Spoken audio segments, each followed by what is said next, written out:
So this brings back quite a few memories for me here. It's actually the first decent sized river I ever fished 40 years ago now.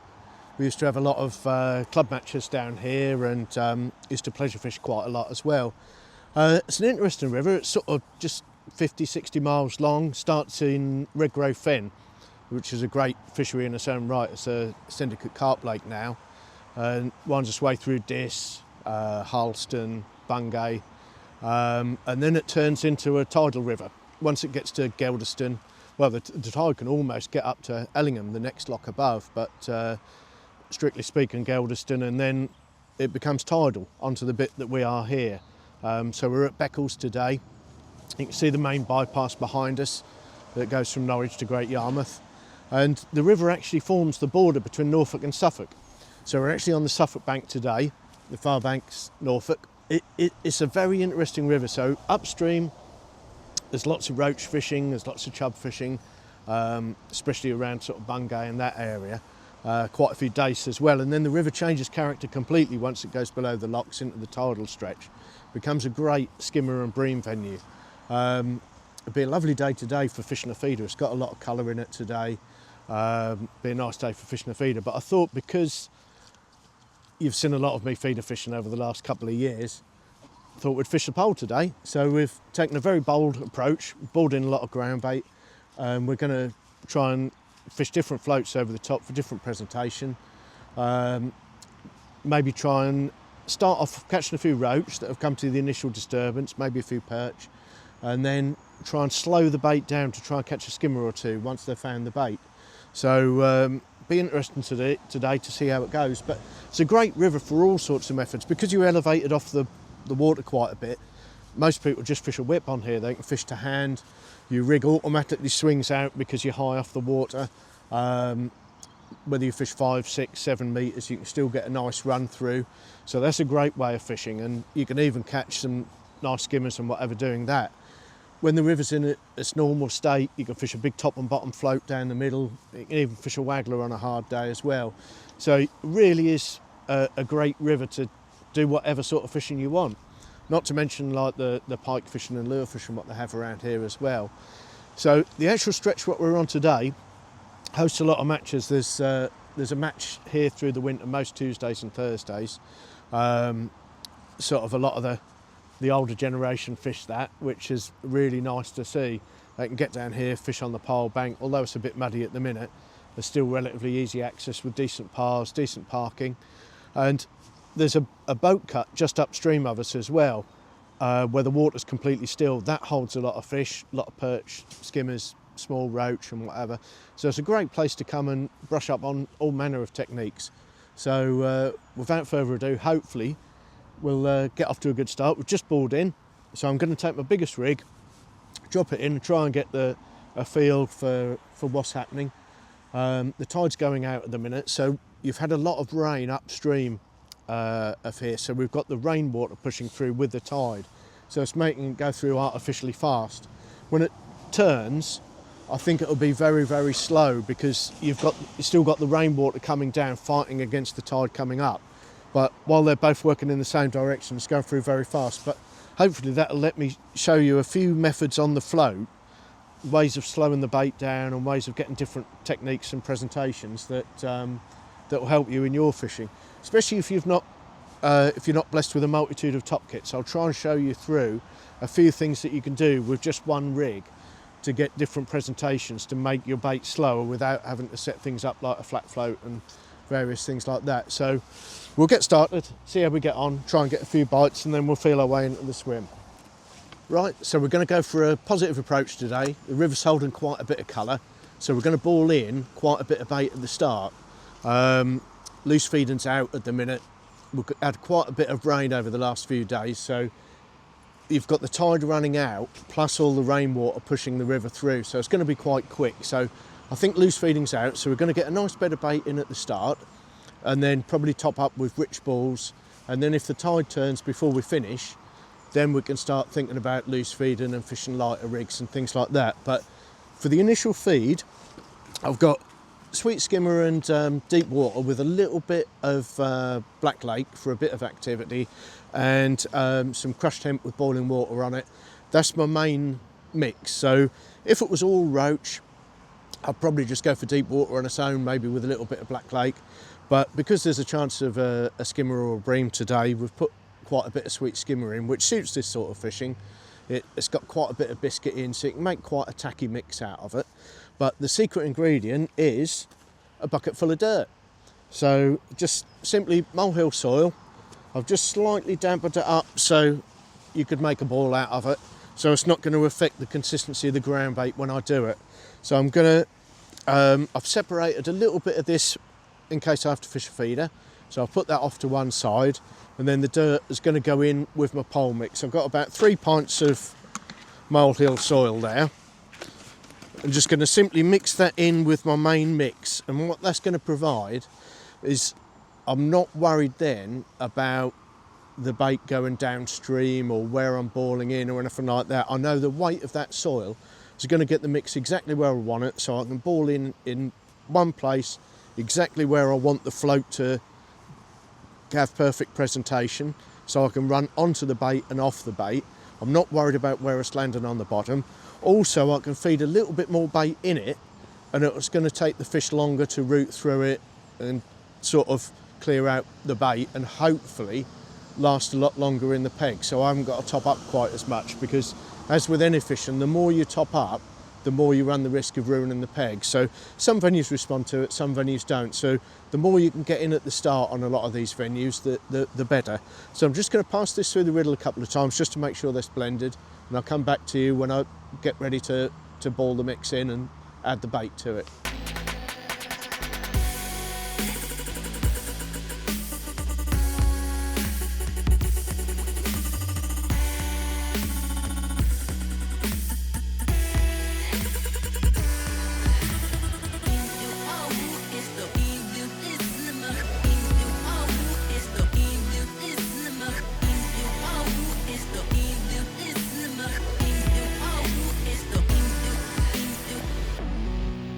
As with a lot of town stretches this time of year, the fish pack into these sort of town stretches in quite big numbers. So although you might not be catching fast all the time, there's definitely a lot of fish there eating your bait.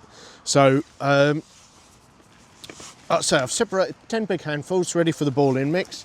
I'm going to add 250ml of casters to that. Tiny little smidge of maggots. I don't want to put too many maggots or pinkies in, because we're going to try and catch some bonus fish today, big roach, skimmers, a few big perch. And then I'm also going to add a good amount of really fine chopped worms as well. So about 150ml of those as well. So that's going to provide our initial feed. Just give that a good stir around, and you'll see there the dampness from the casters and the worms has now brought that round to a perfect consistency. So you can see there I can ball in some really nice solid balls of ground bait, which are going to go straight down into this flow, but will still break up really quick as well. But hopefully that'll give us a nice impact at the start. So hopefully that'll give us a good bed of bait in the swim, make a good start, draw a few fish in, and then we'll take it from there. Right, we're all ready for balling in now. We've got a dozen balls of Sonia Bait's finest to put in the river. But you can see here the setup, which should hopefully make it a lot easier for me to ball in. I've got standard pole hook at the back, but I've got the sliding one at the front. Now this is really important for river venues. So basically, you can see today the flow's going quite quickly, so I definitely don't want to be putting my bait directly in front of me. There's no way, if I put my bait in front of me, that I could get the float to have nice presentation over the top of the ground bait. So what I'm looking for is looking for the spot where I can put my float in and it be fishing onto the ground bait, but also off the back of the ground bait. So by using this, I can slide this along to get the pole further downstream or further back out of the way to get it in exactly the right position where I want my float to be, and therefore that's the spot that I'm going to ball in. Because I've added that soil to the mix, I know they're going to go straight down, even in quite a fast flow, so I can be dead sure about my accuracy and where it's going to go. If the river was flowing the other way, I'd simply put this on the back so I could move it that way to get the pole further round in that direction. So we've got the spot. One thing what I see a lot of people do is they put the cupping kit on for balling. Now, never do that. It's so easy to have a ball just go slightly off course, hit the cup, and you've got a pole breakage on your hands. So I've got just a basic top kit on there at the minute. And what I'm envisaging is I've got the pole facing slightly downstream, and I want the balls to go in about a metre downstream of that. So I've got my far bank marker, I've got my pole in position to give me the target to aim at. I've plumbed up, and what it does, it sort of goes fairly flat and then it just starts to slope away into the main body of the river, and that's where I want the ball in. And because it's just sloping very slightly, I want the balls to come slightly back from the tip so I can fish on and off the bait nicely. I'm not trying to reach out too far. The worst thing with the river is trying to overstretch so you're not running through in a straight line. So that way I can ball in just short of the tip. I've got another section there. If the fish do go further downstream, I can put it on and then I can follow the fish further out. What I don't want to do is ball in too far out, not be able to reach them and not be able to go through in a straight line. So fingers crossed it goes all right. Here we are, got a ball in. So as you can see, I've got a dozen balls made up. So it's 10 big balls of ground bait, and then the loose feed have made up to 12 balls. So I've made up 12 that are nipped together quite firm because of the flow, but not over tight. And then the last 6, what I've done is I've wetted my hands and almost made a skin over the bait. And what that does, it stops it breaking down quite so quick. So I've got a lot of bait going in one go that will hopefully see me through for a good hour, 2 hours. We might not even have to top up at all. We'll see how it goes. So I'm now going to ball that in. So I don't want anything to go past the pole tip.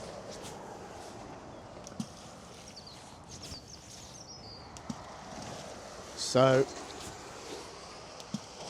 all just a metre downstream.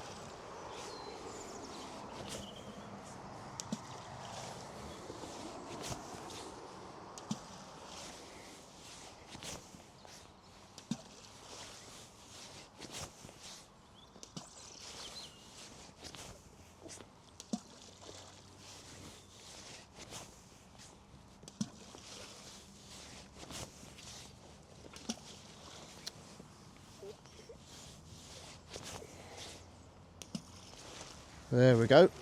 So we've had the pole as the marker. And that way, when I put the rig in, I can flick the rig in just upstream, lower it in.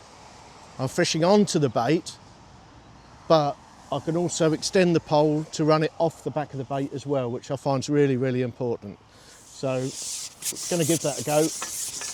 The only other swim I'm going to feed is a perch line right in the edge. So you've got quite deep water against the side here. So I'm just going to put bait dropper of worms in right in the side, and hopefully that'll be a nice backup line. So if I feel the fish are starting to wane a little bit on the long pole line, I can come in, give it a little rest, maybe catch a few perch, maybe even catch a bonus fish because there's some really big perch here. And then I can go back, maybe catch a fish or two. The rest will have done it a little bit of good. So I'm going to just put one bait dropper full of worms in there, and that's going to be my backup line. Right, so first chuck on our Waveney adventure. I've started on a bolt down 2.5 gram rig. It's a little bit light, if anything, for the flow at the minute, but got a few tricks up our sleeve. One of the things what I see a lot of people doing on a river is anything with any pace, they've not got a long enough line above the float, and what that tends to do is it limits your run through as to what you can do, how you can present the bait. So the key with all river situations is to get your float running through in a straight line. Oh, was that a bite or was that the bottom? It's quite a bit of rubbish on the bottom here, so it's a little bit tricky with this pace, but you can see there I've got probably 5 foot of line above the float, and that lets me put the rig in just above the ground bait. It's now coming onto the ground bait there, but with that length of line, it lets me run through in a dead straight line off the back of the ground bait there for any fish what might be holding back further down the swim. So you can see there, that's going through really nicely. Now, because we've got a little bit of wind and a little bit of flow to contend with here, I've put 3 number 8 stots on that line above the float. And that does 2 things. It stops it billowing around in the wind, but also any little movements that I make with the pole that are jiggling the tip around or anything like that don't get transferred down to the float. So you can see there that float's going through really smoothly without me interfering with it, just slowing it up very, very slightly. And there's quite a few things that we can do with bigger back shot as well too. So if the fish won't take it at pace like what it is now, we can put a really big back shot on and try and slow that float up. So I'll just see if we've had no indications. I reckon we can just run that through just a little bit deeper. So 2.5 gram power float. They're sort of my number 1 choice in most river situations. They've got a nice body to hold back to. The tip seems to sit really nice all the time. Whenever you want a river, you can dot it down quite a bit, but you can fish a multitude of baits with it because it's not like a really skinny tip that's going to bury every time the hook touches the bottom or anything like that. So when we put the rig in, just drop it in very slightly upstream, lower the rig down. You can see there everything's nice and tight, so that hook bait's going to hit the bottom before it runs onto the ground bait. And that's the important thing about bowling in downstream. We've made sure that we can fish effectively on and off the bait.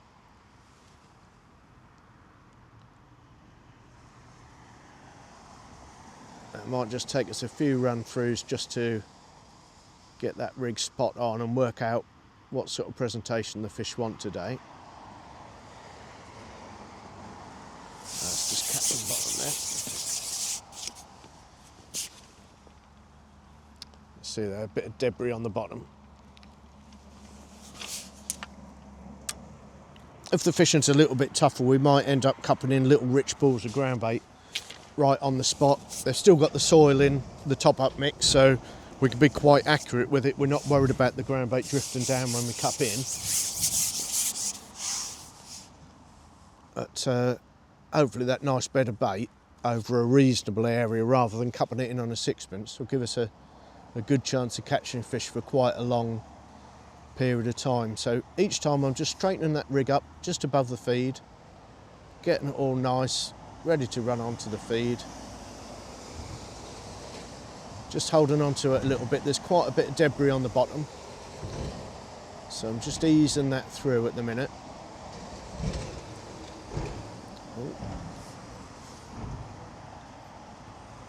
If it ends up being all roach, we might fish a lighter rig with a more spread out shotting pattern. So like I say, we're just finding our way in at the minute. We've only just fed.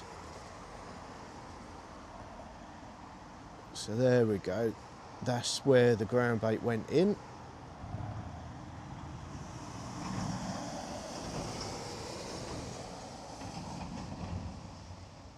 Just gonna keep messing about with the depth on this. I've got a ladder as my marker on the far bank, which has shown me how much the tide is dropping. So it gives me a bit of an indicator. I know I've got most of the hook length on the bottom at the minute. I'm sort of erring towards catching a skimmer or two, right on cue. So I'm sort of putting up with the float dragging under a little bit because we've got all of that hook length on the bottom. So that's the reason why I've chosen a 12-inch hook length, to give a nice supple bait presentation. If it was all small fish and I was fishing at dead depth, I'd reduce that down to an 8-inch hook length.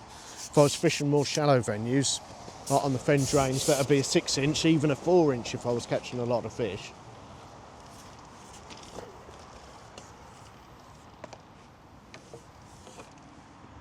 So here we go. This is what we're after. Oh, it's a big roach. It's not a skimmer. Oh, atrocious netting. Nearly knocked it off. Here we go. Beautiful big roach, well over a pound. So that's a nice start. Even if he was doing an impression of a skimmer, I don't mind. You can't grumble at a fish like that. Pop him in the net. Let's get out there again. So I'm thinking maybe if there is a few bonus fish there, we'll catch on casters later. Maybe even bits of worm if there's a skimmer or two, but by feeding it in the manner that we have, hopefully that'll give us a few different options. That's why I was a little bit reluctant to put very many maggots or pinkies in at the start, because I'd rather get less bites off bonus fish than loads and loads of bites off small fish and end up being a busy fool. Oh, there we go.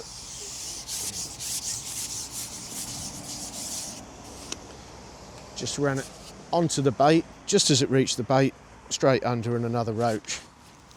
So we'll carry on like this for a little while, just to get a feel for the peg, just to let the bait settle. Hopefully give us a chance for a few skimmers to move in. And then I'll run through a few things on different presentation. But you can see there, by having that nice long line above the float, I can just swing that rig out, keep everything nice and straight, lower it in, still well above where the ground bait's gone in. I'm not trying to do that upstream, so it's not awkward for me. You see it's now downstream of me, that's where the bait is, just there. So I can run it on the ground bait and off the back of the ground bait for any bonus fish that are sitting behind it as well. So here we've got a much lighter rig on. We started on a 2.5 gram, which, if anything, was a little bit too light for the situation with a bulk and 3 droppers. But I've actually switched to an even lighter float, 1.5 grams, with a, don't know if you can see there, with a tapered shot, almost like a leaded line. And what you find sometimes in these situations, especially if it's roach fishing, you think a big heavy rig is what you need with all the flow, but sometimes this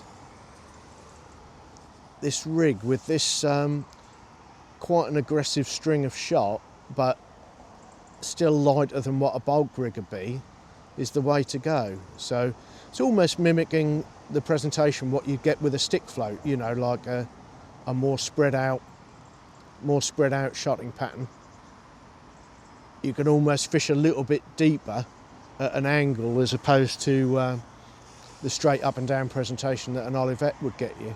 So I've had a few fish and had a couple of bonus fish as well. So bites are easing off a little bit now. So I want to try and do a little top up. I'm going to do a couple of little really rich balls just to try and zone those fish back in again. So I'm just going to have a little bit of ground bait, but I'm going to try and get as much bait in it as I can. I'm going to put worms in again because we've still got an eye on catching a few skimmers.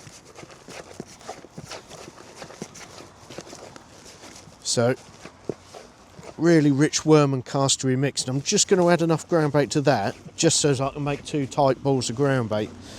We've still got the soil in the ground bait mix, so we know those balls are going to zoom straight down to the bottom, but you can see there I can just make a nice ball of ground bait that's full of feed that will zoom straight to the bottom and hopefully give us another little spot that I can run the float on and off and hopefully catch a few more fish again. So I'll just get those in the swim.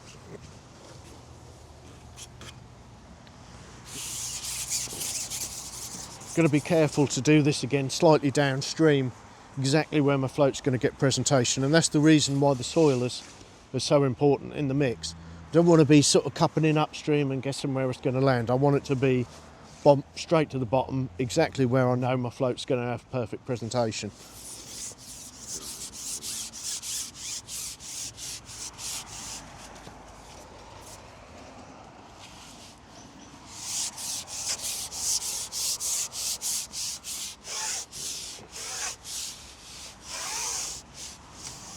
So here we go, just short of the pole tip where I'm going to be fishing. So I've got the start of the dolly butt in my hand, not the end of the dolly butt. Just swing it down to just that downstream point where I balled in, using that buoy from the boat as my marker. And then I'm just going to cup it in from a height just so as it goes straight down rather than spins off in any direction. So just straight down. So it's apparent there's quite a few big fish there now. And what I want to do is slow that bait presentation right down, which is a little bit tricky on here because the bottom's quite rough. And there's two ways of doing it. You can either switch to a flat float and sit there with a bump bar, or we're going to try doing it with a big back shot and maybe overshot the float as well, which is a great method if you haven't got a multitude of top kits and you just want to carry on using the same rig. So I've got a normal 2.5 gram rig, and what I've got, instead of the strung out number 8 back shot, I've got 2 great big AAA back shot now. So I've put them about 18 inches below the pole tip, and I'm going to suspend them with the pole just above the water surface to stop that float riding out when I hold it back really hard. So it doesn't make any difference to the float whatsoever because you're actually suspending that shot. So what you want is a weight big enough to form a slight angle between you and the float. So you can see there that back shot's gone in just above the water surface, and it's automatically slowed that float down. If the back shot was hanging straight down, then your back shot's a little bit too big. You just want that little angle, and you can stop that float riding up. You can see there the bristle's just out of the water. I can inch that along, and hopefully just steer that hook bait round any debris or anything that's on the bottom. Takes a little bit of tweaking, getting your depth right and the trot through in the swim.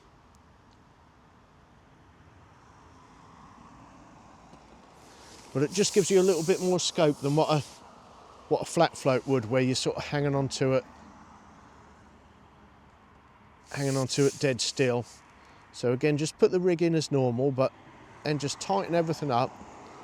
And if you control that back shot, if you look after the back shot, the float will look after itself. So it's quite a rough bit of riverbed there. I'm just trying to steer that hook bait round any debris on the bottom. So what we're going to do now, we're going to try and slow the presentation down even further. We're going to try and overshot the float. So the float will try and plunge under its own weight because you've vastly overshotted the float now. I've put an AA between the Olivet and the droppers. So the float will automatically try and sink. So your job now with that big back shot is to hang on to it to bring that float back to the top. So what it'll do, it'll automatically slow that presentation right down and hopefully give us the presentation we're looking for to catch a skimmer or two. So if we left the normal shot as it was, we can't slow the float down enough to catch our intended quarry. So what we're going to do, I say, if I let that float go now, you can see there it plunges straight under the water. But by using that back shot, the angle of the back shot, I can just ease that float tip back to the surface. And you can see there, I can get a completely still presentation if I want, or just inch it through very, very slowly. And we've not had to change that rig. We've not had to pick a flat float rig up or anything else. We're still on the same rig as what we were, which is great if you've not got an abundance of top kits. And we've got sort of presentation that's a little bit more breamy and a little bit more skimmery. So I can lay quite a bit of line on the bottom and just hold it still. It's not going to run into any debris or any obstructions on the bottom. And with a nice big hook bait on, hopefully that'll give us a chance of a bream or a skimmer. So here we go, that slowed down presentation has just give us our first skimmer. Feels like it might be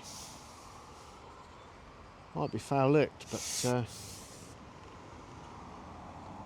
like I say, I've overshotted that float by by an AA shot, so as we've had to really hang on to that float to keep the tip above the surface.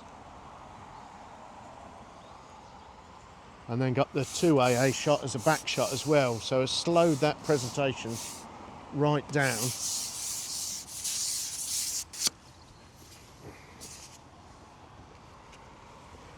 And it's certainly worked. I think because of conditions today, normally we'd catch quite a few roach, but it's absolutely ripping through at the minute. We've got all the flood water from the higher reaches of the river coming down with this in the same direction as the flow, so really is bombing through quite quickly today.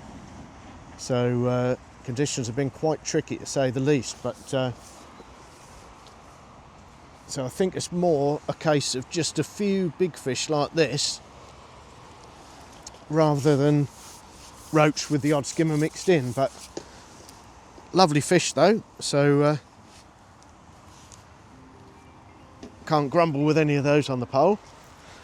But it just shows you that really slow presentation of overshotting the float and holding it back with the back shot has given us the presentation that we need. So let's hopefully we'll catch a few more now. You can see there we can hold that float almost perfectly still.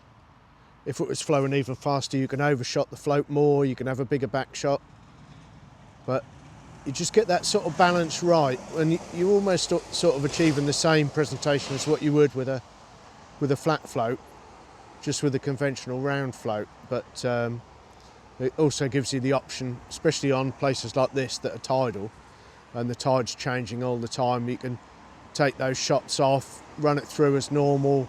If the tide eases up, you can go back to fishing normally again. Just with that overshotted rig, it just automatically makes you try and hold that rig back. Right, so we've hooked another one, gone right downstream.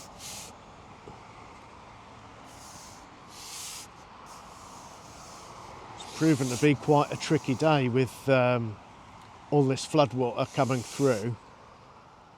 Sort of put paid to catching many roach, but still a few big fish there, and that slowed down presentation is still getting us a few bites.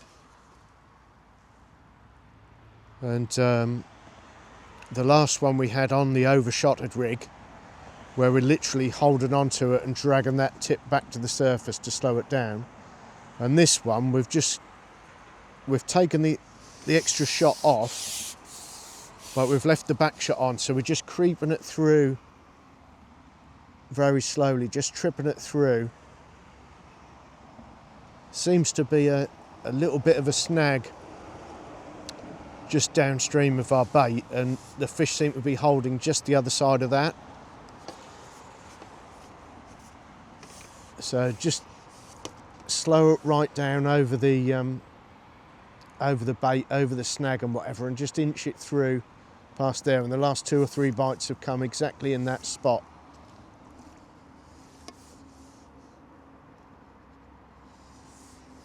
Here we go, don't come off.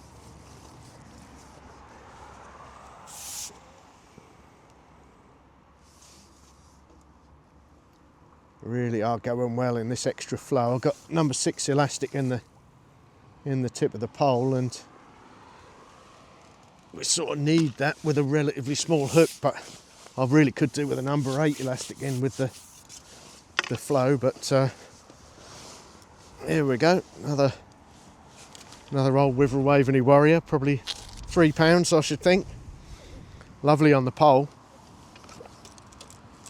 And what have been quite tricky conditions today have still produced a few fish on a day when you'd normally have to resort to fishing with a feeder.